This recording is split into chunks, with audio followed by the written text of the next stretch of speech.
Hola, yo soy Marcelo Iglesias, como saben, ingeniero mecánico de Argentina, y hoy quería charlar un poquito, mostrarles un poquito la vinculación que hay entre metrología, tolerancia y específicamente tolerancia geométrica. ¿Qué es la metrología? La metrología es la ciencia de las mediciones. O sea, donde uno mide con un instrumento, un equipo de medición, y estima la incertidumbre de medición. Por eso habla de la definición con sus incertidumbres asociadas, ¿no? Dentro de la metodología tenemos tres campos. La metodología científica, que es la que desarrollan los institutos nacionales de metrología. La metodología legal, que también la desarrollan los institutos de metrología, pero nacional de metrología en forma conjunta con organismos públicos gubernamentales, que sería la parte política. El brazo tecnológico generalmente es el Instituto Nacional de Metrología, pero la parte política, el poder de policía en materia de metrología legal, son las organizaciones públicas, como en nuestro caso la Secretaría de Comercio o alguna otra que se cree, o en otros países deben haber organismos políticos similares. Y después tenemos la metodología industrial, que es la que ustedes desarrollan en sus industrias, trabajos o servicios. ¿Sí? Bien. La metodología científica es la que realizan los institutos nacionales de metrología con la realización práctica de los patrones nacionales de medida y la diseminación hacia abajo hasta llegar a la pieza producto de toda la cadena de diseminación. Si yo parto la pieza producto y llego hacia la definición de la unidad de medida, estoy trazando, o sea, la trazabilidad. Cuando parto la definición de la unidad de medida, la materializo prácticamente, o sea, hago la realización práctica en lenguaje metrológico, la mis practice, como dice el SI en sus anexos, donde nos muestra en el anexo del Sistema Internacional de Unidades, nos muestra cómo se deben realizar prácticamente el metro, kilogramo, etc. Estamos en metrología científica. Dentro de la metodología científica hay una subparte que abarca todo lo que es patrones secundarios, que es la metodología aplicada. El Instituto Nacional de Metrología genera la unidad de medida cuando puede, no tiene la tecnología para hacerlo, y a partir de ese patrón primario calibra otros instrumentos y genera los patrones secundarios. Le voy a dar un ejemplo práctico de metodología dimensional. Por ejemplo, se define el metro como la longitud que recorre la luz en un tiempo de 1 sobre la velocidad de la luz, ¿sí? En el vacío. Bien, esa es la definición. Después se la materializa en un juego de espejos, un láser y el reloj de Cesio para medir, actualmente, ¿no? Para medir el tiempo. Digo actualmente porque en 2025 va a cambiar la definición del segundo. Iremos a relojes ópticos de estroncio y terbio seguramente, que va a achicar aún más la incertidumbre de medición y va a ser más exacto medir el segundo. Pero bueno, hasta 2025 sigue vigente este video. Entonces, igualmente, aunque cambie el reloj, el concepto es el mismo. Está atado a la definición del metro al segundo. Entonces se realiza prácticamente el metro con el láser de iodo estabilizado en celda de iodo, definición de 1983, que precedió a la del profesor Hennefer, que descubrió la lámpara de Krypton 86, que fue el primer avance interferométrico, y pasamos del patrón 1960, en la década de 60, de patrón materializado al método de los archivos de platino y iridio, a la lámpara de cadmio y lámpara de Krypton 86, que fue ya un concepto interferométrico. Lo que pasa es que se logra más estabilidad a partir de la década, fines de la década 60, con la creación del láser, por el láser de Rubí. Y después durante los 80 se generó el láser de helio-neón estabilizado en celda de iodo, que es mucho más estable que una lámpara de Krypton 86. Aunque para ciertos bloques largos todavía hay equipos y se sigue manteniendo esa definición, ¿sí? Pero bueno, la incertidumbre es mucho 10 a la menos 9 de metros versus 10 a la menos 10 a 10 a la menos 12, que es la incertidumbre que nosotros tenemos con el actual enlace de Lioneal. El INTI anda en el orden de 10 a la menos 11 de incertidumbre en INTI. INTI es el Instituto Nacional Nacional de Tecnología Industrial, que por ley es el Instituto Nacional de Metrología en Argentina. Bien. Una vez que está hecha esa definición, con eso se calibran los láseres rojo y verde de, por ejemplo, en el caso nuestro de INTI, del interferómetro TESA, NPL TESA, y una vez que se calibró esos dos láseres, el verde y el rojo, se calibran interferométricamente los bloques grado K. Son bloques de grado 1, clase exactitud 1 más correctamente, pero con certificado de calibración. Los doble cero ya prácticamente no están fabricándose más, no se fabrican más, pero eran mucho mejores que los K, obviamente, pero no venían con el certificado de calibración de esa caja del bloque, sino como vienen todos los bloques, que es un certificado de lote. Y con los bloques calibrados de forma interferométrica, bloques grado K, los laboratorios de referencia, que son los laboratorios acreditados, en nuestro caso en Argentina, por nuestro organismo de acreditación, que es el organismo OAA, que es el organismo argentino de acreditación, en España será el ENAC, en el Reino Unido, el United Kingdom Accreditation Service, UCAS, en DKA en Alemania, etc., dados NDA en Estados Unidos, etc. En cada país tiene su organismo de acreditación, INACAL en Perú, bueno, Inmetro también acredita en Brasil, etcétera, etcétera. El LATU en Uruguay. Bueno, una vez que se calibran por comparación mecánica los bloques, los bloques se calibran por comparación mecánica generalmente en laboratorios acreditados. Los bloques grado 0, 1, 2. No digo grado, tendría que decir correctamente clase de exactitud, que es lo que el vocabulario internacional de la energía dice. Y con esos bloques se pueden ya calibrar calibre, micrómetro, por ejemplo, con un grado 2 se calibra calibres, con un grado 1 se calibra micrómetro, que es lo mínimo que pide la norma JIS, y bueno, y otros instrumentos equipos. Bueno, eso sería lo que hace a la metodología científica, dota de diseminación y trazabilidad. Lo mismo pasa con la masa. Hoy en día, con la constante de Planck, la balanza de Kibler se define por compensación o equilibrio entre potencia eléctrica y mecánica. La masa, ¿sí? A partir de la constante de Planck, y después, una vez que tengo definida la masa, con esa definición de la masa se calibran las pesas E1, E2, etcétera, etcétera. Generalmente las E2 son las que tienen los laboratorios de referencia, y con eso van bajando y calibrando otras pesas por comparación mecánica, con una balanza que lo utilizo como comparadora. Se pone la balanza y pongo la pesa incógnita, no, con la pesa de referencia, reference, ¿sí? Y bueno, voy midiendo la diferencia entre pesos, y así, una vez que tengo calibradas mis pesas, disemino hacia la calibración de las balanzas en planta. Bueno, eso es un poco lo que hace la metrología científica, disemina hacia abajo, hasta llegar a la metrología industrial, que es la que ustedes, una vez que tienen calibrada la balanza, ustedes la usan para pesar lo que sea productos o en laboratorio, lo que tengan que pesar. Lo mismo que los calibres, los micrómetros, las máquinas de microcoordenadas, etc.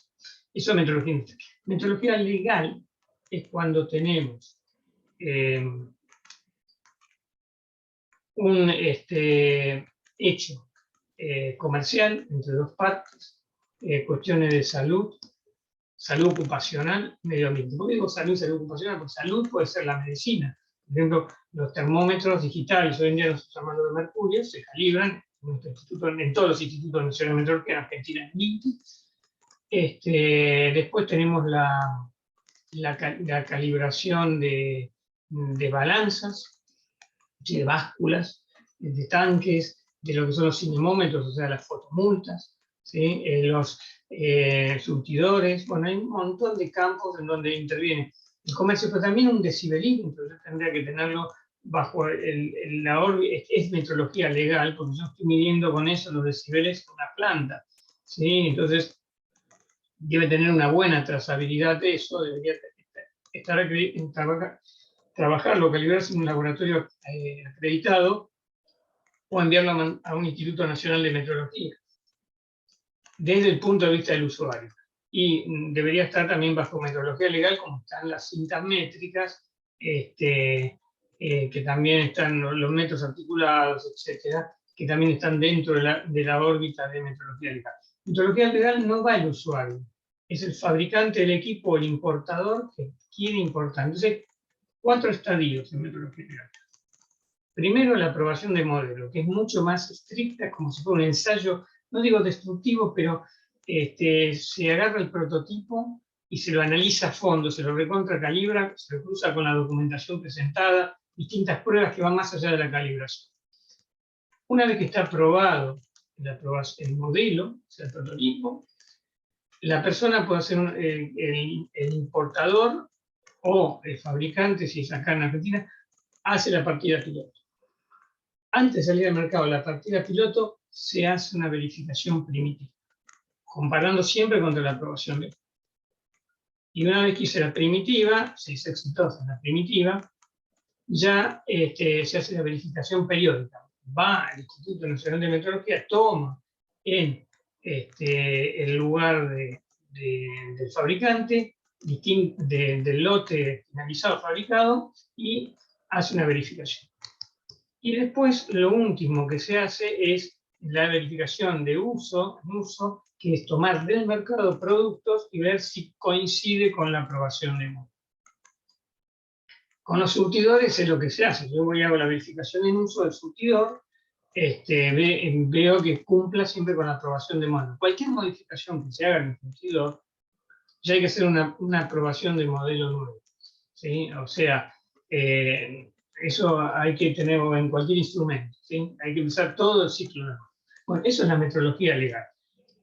Impacta en el medio ambiente, porque yo tengo que medir DQO o DBO, demanda química de oxígeno, demanda biológica de oxígeno, que son los químicos, y yo debo tener una buena trazabilidad porque hay parámetros legales que yo debo cumplir, entonces debo trabajar no solo con instrumentos que estén bajo metrología legal, sino mandar a calibrar a donde corresponda.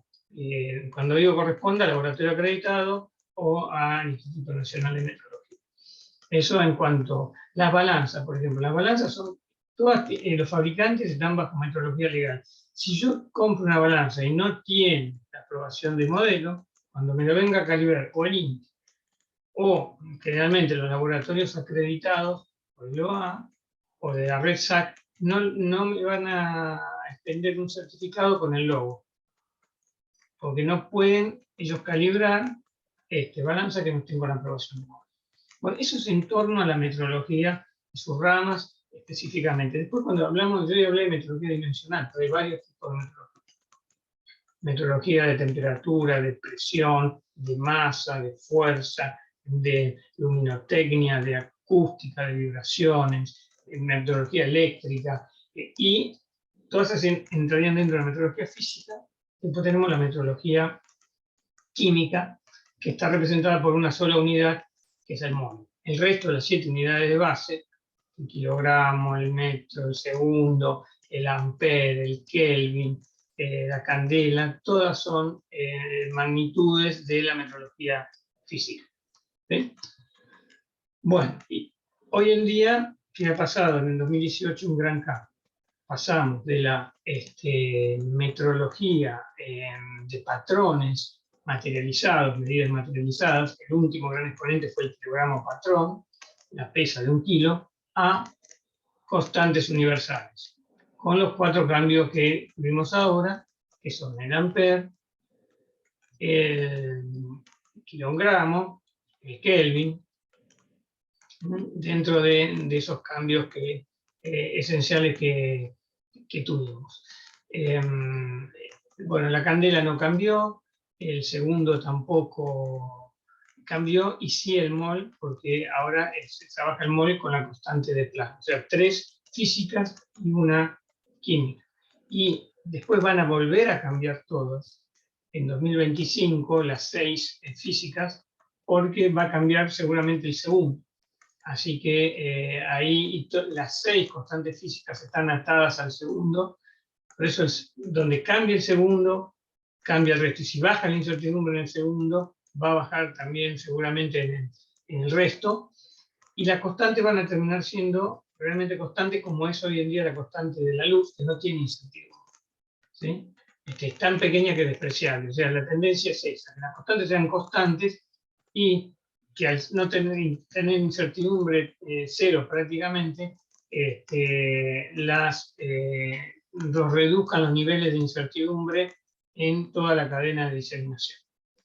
O en la cadena de trazabilidad, seamos de bajo cambio. Acuérdense que el patrón primario siempre tiene una incertidumbre mucho más chiquita, que cuando llega a la pieza producto es mucho más grande, va engordando en todas las etapas de la cadena, de diseminación o de trazabilidad, depende de donde empiecen ustedes. Bueno, esto es un poco un pantallazo breve de la metrología. Ahora, ¿para qué dije todo esto? Para hablar de las tolerancias. ¿Qué es una tolerancia? La diferencia que hay entre un límite superior de especificación y un límite inferior de especificación. ¿Cuántos tipos de tolerancia hay? 3 tolerancias. ¿Cuáles son? Las dimensionales son las de longitudes y ángulos. Claro, el plano habitual nuestro, el 20 más menos 1, y la tolerancia, ¿cuál sería si digo 20 más menos 1? Y es 19 y 21. La diferencia entre 19 y 21 es 2, esa es la tolerancia, no es el más menos 1, es el 2. ¿Sí? Con ángulos podría pasar exactamente lo mismo. Ahora,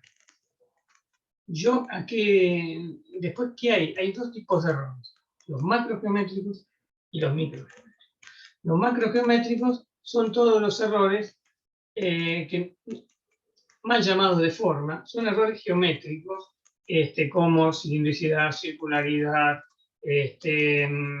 rectitud, planicidad, cabeceor, también llamado runout, true position o posición verdadera, todo lo que vemos en GDT, que está en mi libro de GDT. Si ustedes ponen GDT, el libro Marcelo Iglesias, tienen un video donde van a ver en media hora el tomo 1 y tomo 2 en qué consiste.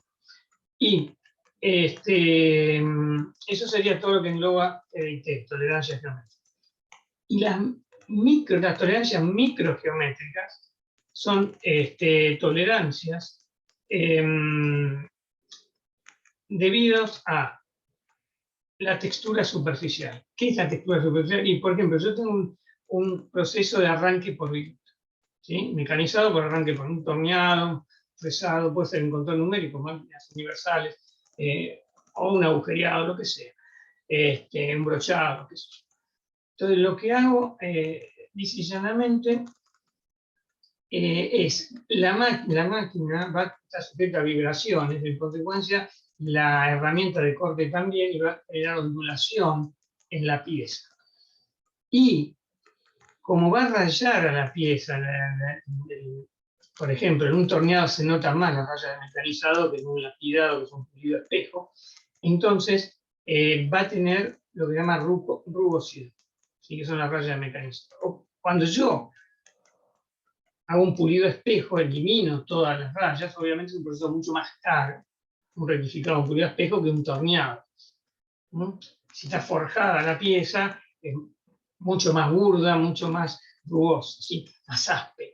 Cuando yo paso el dedo, siento una cinta aspereza. Bueno, son los errores microgeométricos. O sea, la ondulación, la rugosidad y la profundidad que hace la herramienta de corte en la pieza. Entonces, ahí dijimos las 3 cosas que vamos a ver: tolerancias, metrología. ¿Y cómo se irvana todo esto? Bueno, las piezas, yo siempre digo lo mismo: se diseñan, se fabrican y se controlan.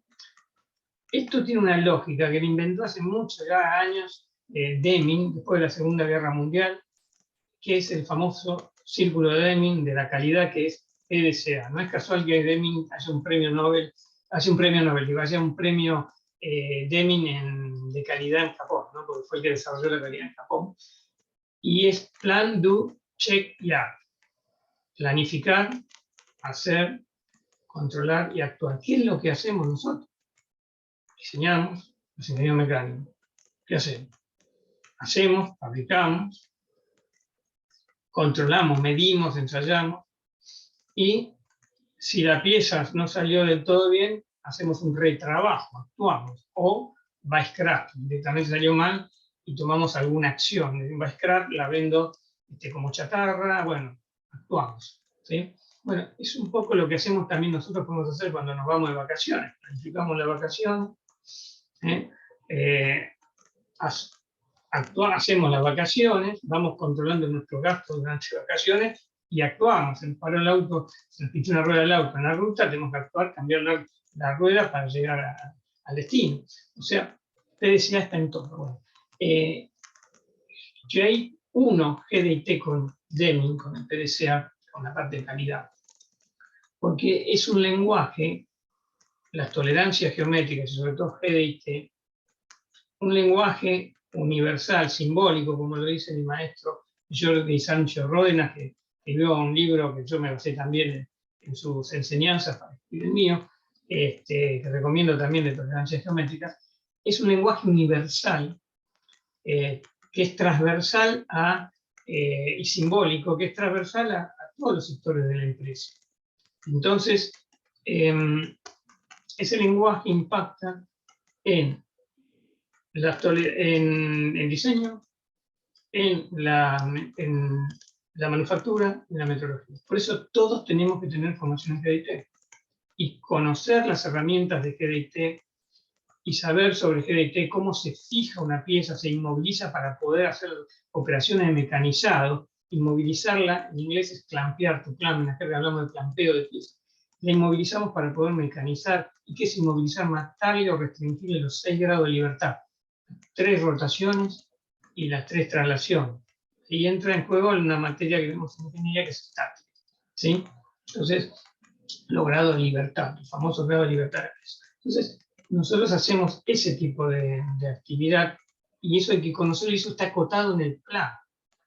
En una parte importante del plano que se llama cuadro de control, que es donde está toda la información de tolerancia geométrica. Está el símbolo, la zona de tolerancia, el valor de la tolerancia y los datum o referencias que pueden ser planos, puntos, ejes, que me permiten fijar la pieza. Yo la pieza puedo fijar con 3 planos, la puedo fijar con un plano, una recta y un punto. El maestro Jordi Sancho hace el ejemplo del pizarrón, mueve, lo hago yo también, gira el borrador y después después lo pone en el borde superior, lo va moviendo y dice una recta y después pone el dedo y es un stopper, o también con 3 planos exponiéndolo en la puerta del aula, ¿no? En el piso y entre las 2 paredes, de la puerta, la pared de pizarrón y el piso, y estoy fijando el borrador. Sí, bueno, ese tipo de cosas ahí nos da una idea de cómo podemos fijar borrador, que es una pieza, no sé.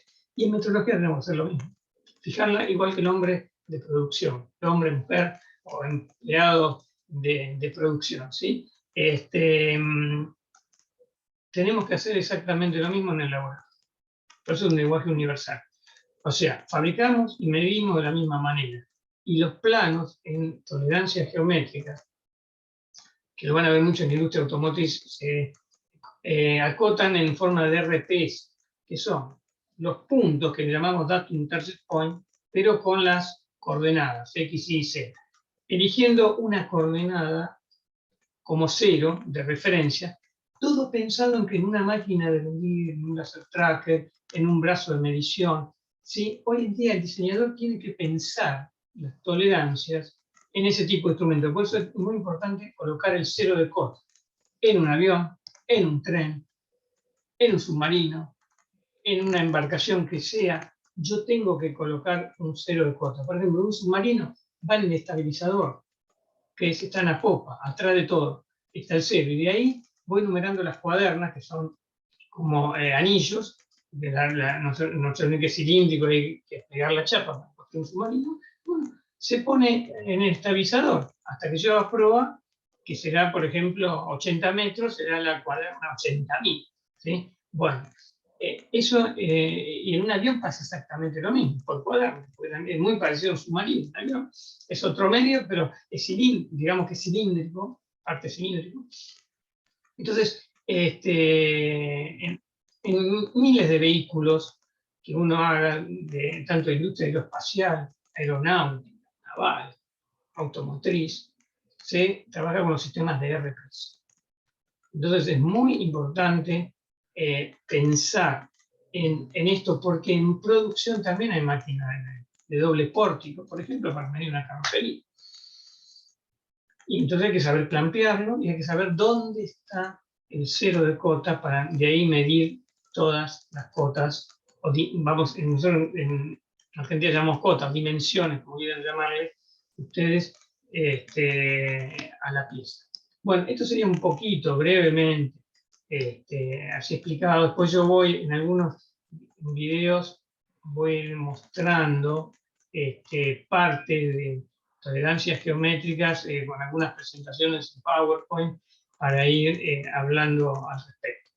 Entonces, fíjense cómo se vinculó la metrología con el tema de tolerancias geométricas. Dimos la definición de qué es la tolerancia geométrica, brevemente qué es, y también la metodología se vincula con industria 4.0, porque hoy en día usamos un robot para trabajar en forma conjunta, en manada, con una máquina de medir por coordenadas, una celda o célula de trabajo, donde ya la persona programa en modo CNC, control numérico, la máquina herramienta, la máquina de medir, obviamente, y ambos trabajan en forma autónoma. ¿Sí? Obviamente va a haber una persona que supervise eso, el robot sacará del centro mecanizado la pieza, la pone en la máquina de medir por coordenadas, la máquina mide en forma autónoma, agarra está conectada con alguna interfaz con el robot toma esa pieza, recibe la información y la introduce en el rack o contenedor correspondiente. El verde para pieza buena, el rojo para piezas malas. Hoy en día también ya está muy desarrollado los certificados digitales, que no es un PDF. El certificado digital es un certificado tal que yo pueda a una máquina suministrarle esa información, toma la información del certificado y hace las correcciones pertinentes dentro de la máquina, sin necesidad de que yo la cargue esa información. Como se hacía antiguamente, agarramos el de papel y cargábamos para que haga las correcciones en la máquina. O sea, hoy estamos en otra era, la industria 4.0 está todo vinculado, la robótica con todo lo que es la impresión 3D, el trabajo en nube, la interconectividad de la empresa. Hoy las empresas tienen un 30% de personal en producción y 70% en centros de diseño, porque si yo parto de un buen diseño, voy a tener menos costo de control. Muy importante diseñar bien y tener criterio para asignar las tolerancias. Hay gente que se cubre poniendo tolerancias a la milésima y no tiene con qué medir. Entonces se va diluyendo eso. A mí me pasó profesionalmente en una fábrica que ponían los diseñadores en cabistas, sabían marcar muy bien AutoCAD, sistema de CAD, ¿no? Para no dar una marca, y él ponía la milésima. Claro, llegaba a matricería y matricería decía, no, yo esto lo diluyo a la centésima, la tolerancia, porque no lo puedo fabricar, el molde, la matriz. Y después cuando llegaba a producción, con suerte, estábamos en 5 centésimas de tolerancia, iban tocando el plano, o en la décima terminaba la cosa. ¿Por qué? Porque no lo podía medir. O sea, el diseñador tiene que conocer de metrología y de manufactura. Y también de control estadístico de proceso y de capacidad de máquina también, Esa estadística hay que saberlo, qué CP tiene la máquina. El CP es la diferencia entre la tolerancia, que es límite superior de especificación menos límite inferior, dividido 6 sigma. Con eso también lo tengo que saber yo como diseñador. Y el CPK también para saber si mi proceso está, cuán corrido está respecto al valor nominal. ¿No? Si está centrado o no el proceso, o cuán desfasado está, si es pequeño el descentrado del proceso o no. Con esa información hay que manejarla. Hoy tenemos programas, muchos software que nos facilita mucho, pero hay que conocer los conceptos. No se puede poner una tolerancia porque sí, para asegurarme. Tengo los elementos en la fábrica para medirlo, en el laboratorio para medirlo. Si yo pongo una tolerancia, la milésima, lo tengo que medir con un instrumento que mida la décima de micrómetro. ¿Sí? O sea, la resolución es un décimo de la tolerancia. Esa es condición necesaria. Después tengo que ver los errores máximos admisibles. Medir a la décima, medir con un láser. Se justifica. Entonces, esos son los temas que hay que plantearse, y también los planos deben contener, en lo posible, las 3 tolerancias, o justificar por qué contienen solamente 2. ¿No? O no es necesario poner tolerancias de textura superficial en un plano. Bueno, todo eso hay que manejarlo. Todos tenemos que conocer, y nosotros los metrólogos tenemos que saber interpretar los planos. Porque si no interpretamos bien los planos, no seleccionamos bien los instrumentos y no seleccionamos correctamente el método de control. ¿Sí? Entonces, es integral todo esto. Bien, bueno, con esto yo voy a dar por terminada esta charla.